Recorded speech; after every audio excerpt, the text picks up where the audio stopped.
আমরা সবাই অবগত আছি যে এখানে একটা গত 2 তারিখে একটা গাড়ি ছিনতাইয়ের ঘটনা ঘটেছিল এখানে। তো এটা নিয়ে সবাই জানেন, যেটা নিয়ে খুব একটা পত্রপত্রিকা আসছিল। কেসটা রেজিস্টার হওয়ার সঙ্গে সঙ্গে আমাদের পুলিশ কিন্তু অ্যাকশনে নামে এবং 24 ঘন্টার মধ্যে গতকালকে আমরা গাড়িটাও আমরা উদ্ধার করি, যে গাড়িটা ছিনতাই হয়েছিল।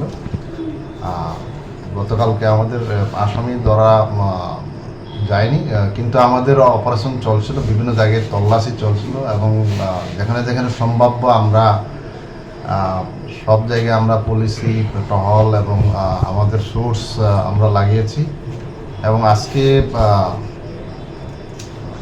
আমরা সক্ষম হয়েছি যে মূল যে 21 পার্সন, যে মূল পান্ডা, যে গাড়িটিতে ছিনতাইয়ের যে মূল পান্ডা, নাম হচ্ছে জুয়েল আহমেদ,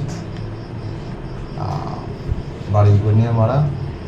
আজকে আমরা অ্যারেস্ট করেছি। কালকে তাকে আমরা ফরওয়ার্ড করবো এই স্পেশাল আমাদের যে কেস নাম্বার হচ্ছে আমাদের এখানে যে বিশাল case number 2025 Bishalgarh 42 under section 126 within bracket 2 and 307 and 351 and 3 within bracket 5 BNS এই ধারাতে আমরা কালকে ফরওয়ার্ড করব এবং আমরা পুলিশি রিমান্ডের জন্য আমরা প্রেয়ার করব। কারণ আরও ওনার সঙ্গে যে আছে অ্যাসোসিয়েটস, তাদেরকে আমরা শনাক্ত করে আমরা তারও অ্যারেস্ট করবো আমরা।